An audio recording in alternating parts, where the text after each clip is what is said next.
초등학교 다닐 때 가장 싫었던 것 중에 하나 포스터 그리기 있었습니다. 매년 6월이 되면 특별히 현충일이 있고 6.25 한국전쟁 기념일이 있고 그러니까 포스터 그리라고 했죠.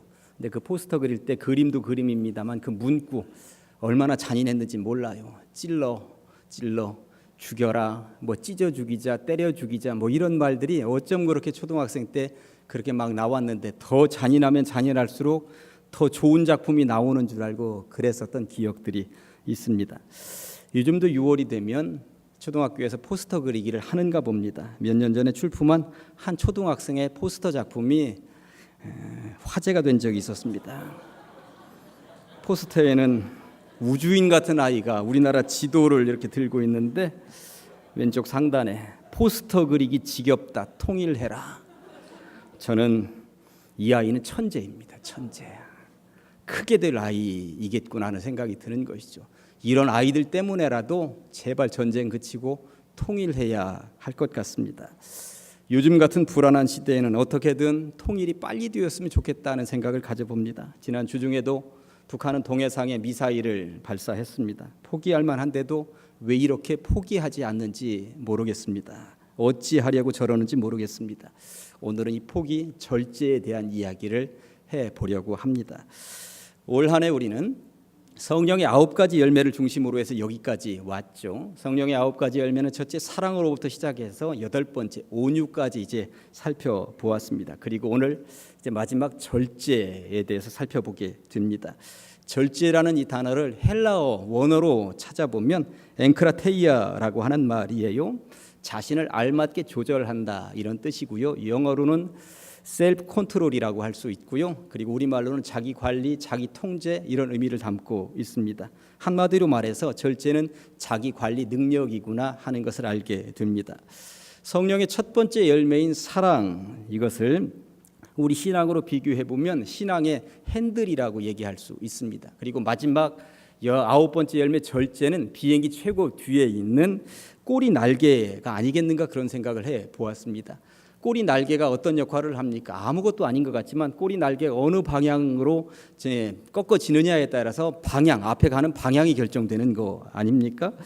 바울이 성령의 9가지 열매 가운데 절제를 가장 마지막에 포진시킨 이유가 바로 이것이구나. 저는 그런 생각을 해보았습니다. 첫 번째 열매인 사랑으로부터 시작해서 8번째 열매인 온유에 이르기까지 모든 열매를 아무리 잘 맺었다 하더라도 마지막 열매인 절제를 놓치면 다 사라지는 것이구나. 저는 이런 생각이 든 거예요. 아무리 많이 벌어놓았다 하더라도 밑빠진 독에다가 계속 부으면 아무것도 남지 않는 거죠. 아무리 열매를 풍성하게 맺었다 하더라도 절제하지 못하면 사랑의 열매부터 온유의 열매까지 다 사라지는 것이구나. 그러니 절제가 마지막에 있어서 밑빠진 독을 딱 막는 것이구나 이런 생각이 들었습니다. 결국 성령의 열매는 절제를 통해서 완성이 되는 줄로 믿습니다.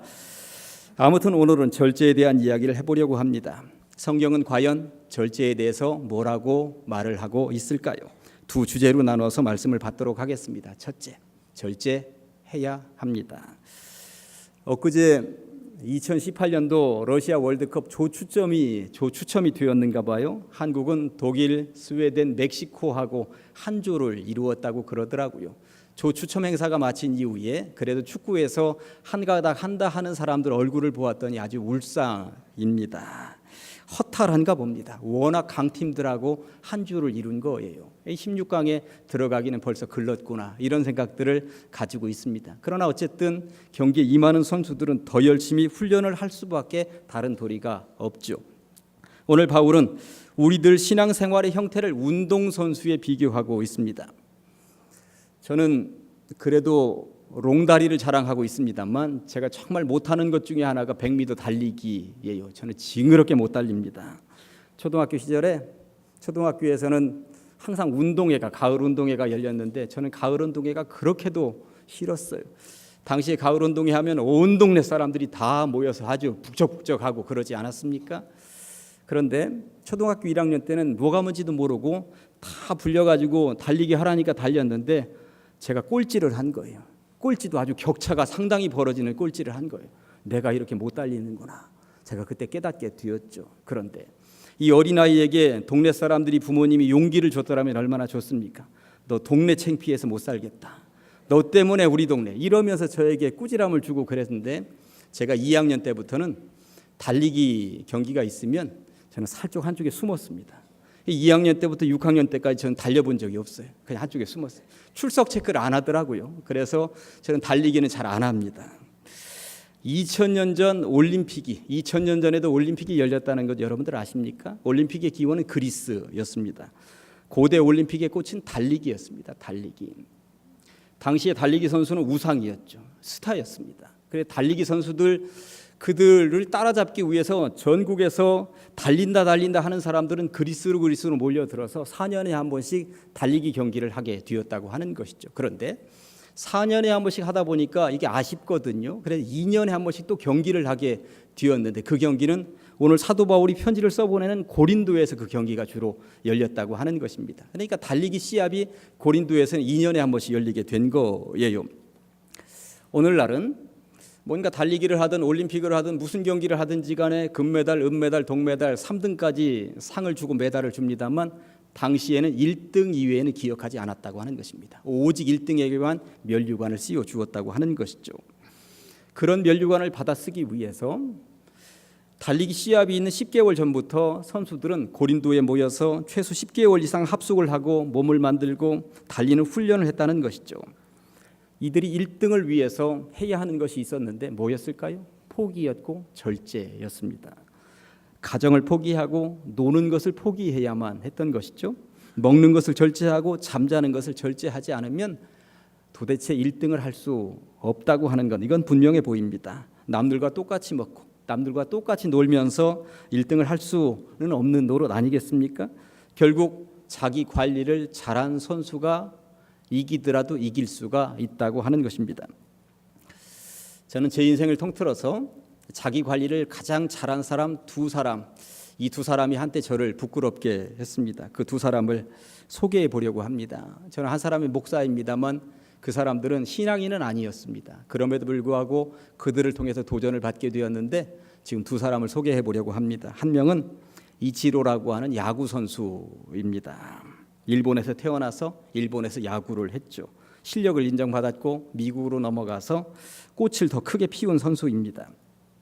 미국의 메이저리그라고 하는 곳에 야구 선수들은 얼마나 대단합니까? 전 세계에서 야구 잘한다 하는 사람들은 다 놓아놓은 곳이 바로 그곳입니다.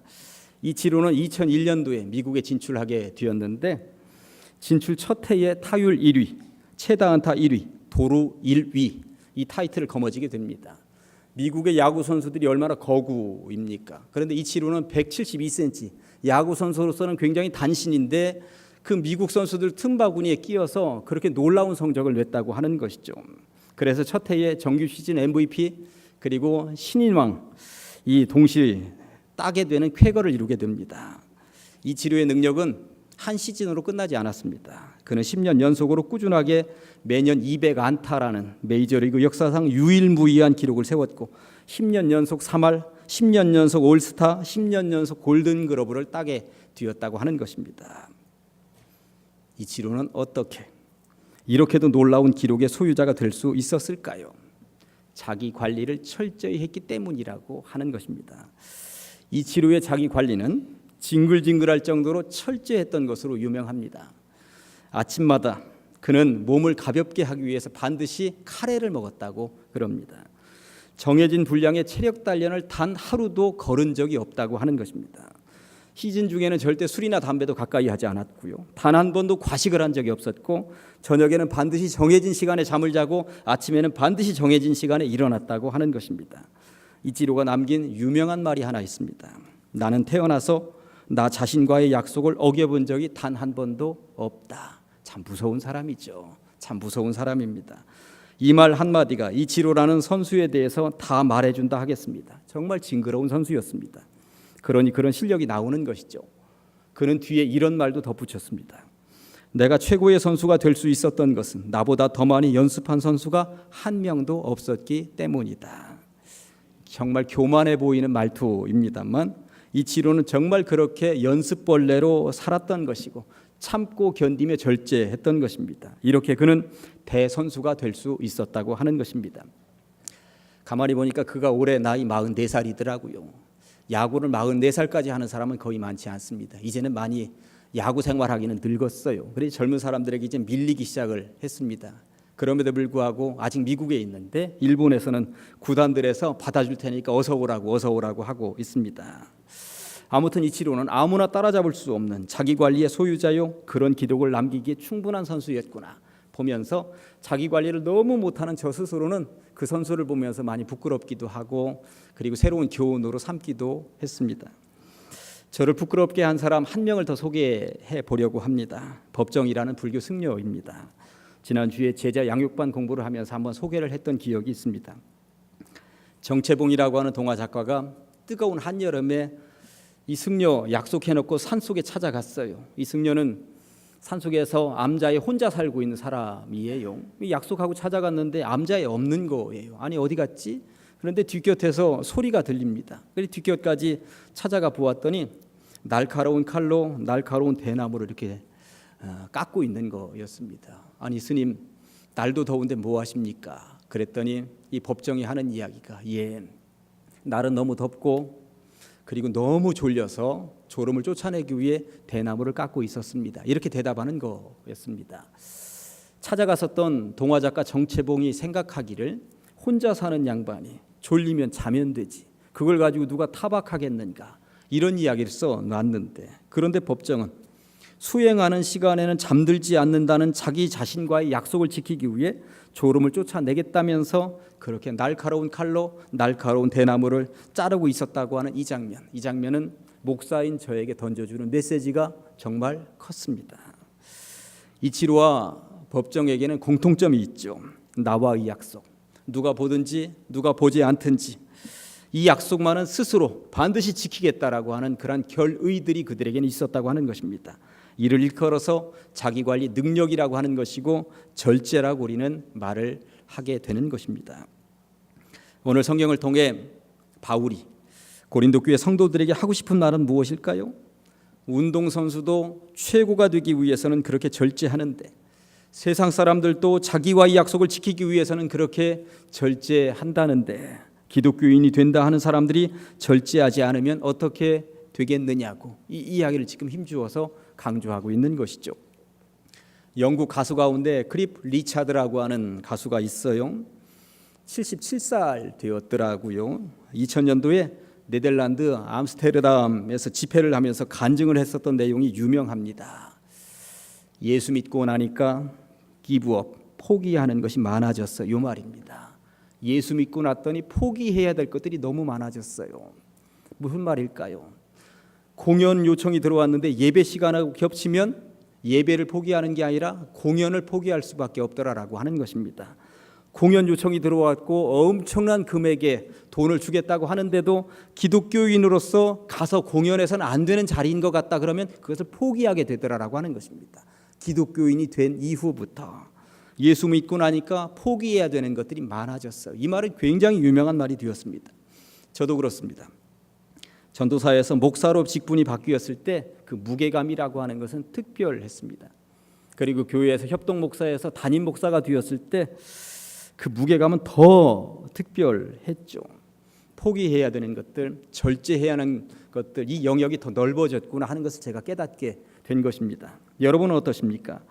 집사 직분에 머물러 있다가 어느 날 항존직이 되었을 때, 더더군다나 장로가 되었을 때 느끼는 무게감은 다른 것입니다. 직분은 바뀌었는데 전혀 무게감이 느껴지지 않는다면, 나는 하나도 포기한 것이 없다면, 절제할 것도 하나도 없다면, 이전하고 똑같다면 죄송합니다만 가짜입니다. 바울은 고린도 교회 성도들에게 이렇게 말을 하고 싶었던 것입니다. 세상에서 살다가 교회에 나오고 성도가 되었다고 하는 것, 그것은 포기해야 하는 것은 많아졌다는, 포기해야 하는 것이 많아졌다는 이야기라고, 절제해야 하는 것이 더 많아졌다는 이야기라고, 그럴 수 있겠느냐고, 힘이 들어도 그렇게 해야 되는 것 아니냐고 지금 말을 하고 있는 것입니다. 사랑하는 가장제일교회 성도 여러분, 성도로서 또 직분자로서 관리해야 합니다. 그리고 절제해야 하는 것이죠. 포기할 것은 포기해야 하는 것입니다. 그게 성도입니다. 그게 바로 세상 속에서 성도로서 소금으로 빛으로서 살아가는 역할 아니겠습니까? 그렇게 할 수 있으시기를 주님의 이름으로 간절히 축원합니다. 지금까지 저는 절제해야 된다고 말씀을 드렸는데요. 그런데 이 절제하는 데 있어서 절대 놓쳐서는 안 되는 한 가지가 있습니다. 무엇일까요? 방향입니다. 방향. 제가 그래서 두 번째 주제를 방향 더 중요합니다. 올림픽의 정신을 보았더니 더 빨리, 더 높이, 더 힘차게 이렇게 되어 있어요. 이 1초라도 더 빨리 달리겠다고 하는 것, 1cm라도 더 높이 날아보겠다고 하는 것, 그리고 어떻게든 더 힘있게 움직여보겠다고 하는 그러한 정신이 거기에 있는 것이죠. 그렇다면 누가 더 빨리 달리고 누가 더 높이 뛸 수 있을까요? 절제하는 사람이 그렇게 할 수 있다고 하는 것입니다. 승리를 위해 무엇인가를 포기할 줄 아는 사람, 참을 줄 아는 사람, 이런 사람들이 더 빨리 달리고 더 높이 뛸 수 있다라고 하는 것은 분명해 보인다고 하는 것입니다. 그런데 아무리 절제한다 하더라도 이 방향이 제대로 설정되어져 있지 않다면 아무 소용이 없다는 거예요. 26절에 보니까 말씀이 이렇게 되어 있습니다. 그러므로 나는 다름질하기를 향방 없는 것 같이 아니하고 싸우기를 허공을 치는 것 같이 아니한다라고 말입니다. 2004년도에 아테네 올림픽이 열렸어요. 이런 일이 있었습니다. 50m 소총 경기 결승전이 열리고 있었는데 우승 후보는 미국의 매튜 에몬스였습니다. 10발을 쏘는 경기에서 9발을 쏠 때까지 1등을 달리고 있었습니다. 이제 마지막 한 발 남았는데 이 한 발은 5점짜리에 맞아도 1등이었습니다. 그러니까 1등은 거의 따놓은 당상이라고 해도 틀림이 없었습니다. 방아쇠를 당겼고 총알이 날아갔습니다. 그리고 그 관역을 정중앙을 맞췄습니다. 당연히 1등이라고 생각이 되었는데 이 사람이 8등으로 뚝 떨어졌습니다. 왜 그랬을까요? 자기 관역이 아니라 옆 사람 관역에다 쏘고 만 것입니다. 얼마나 아깝습니까? 이 한 발이 그 사람의 운명을 바꿔놓았습니다. 당연한 우승 후보였었던 정말 실력자였었는데 마지막 한 발 때문에 1등이었던 사람이 8등으로 추락을 하고 말았다고 하는 것입니다. 절제 다 좋습니다만 왜 절제하느냐가 더 중요합니다. 집중을 해서 숨을 멈추고 관역을 해서 관역을 향하여 총을 쏘았는데 엉뚱한 관역을 맞춘다면 이 무슨 소용 있겠습니까? 여러분들 이런 사람들 보셨습니까? 몸매 만든다면서 굶습니다. 하여튼 얼마나 열심히 굶는지 몰라요. 그런데 몸매 만든다면서 굶었는데 나중에 몸을 완전히 망가뜨린 사람들이 있습니다. 이게 관역을 제대로 맞추지 못한 경우입니다. 이런 경우를 일컬어서 향방 없는 다름질이라고, 허공을 치는 싸움이라고 성경은 분명히 말씀하고 있는 것이죠. 신앙도 그렇습니다. 향방 없는 다름질 신앙인이 있고요, 허공을 치며 싸우는 신앙인이 있습니다. 제가 20여 년 전에 교육전도사를 하고 있었던 교회에 이런 일이 있었습니다.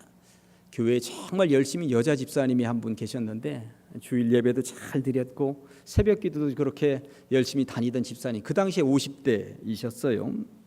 대학교 앞에서 하숙집을 하던 여자 집사님이셨습니다. 40일 특별 새벽 기도회가 교회에서 진행이 되고 있었는데 그분은 새벽 예배에 나오시면 9시, 10시까지 기도하고 가시는 거예요. 제가 물었죠. 하루는.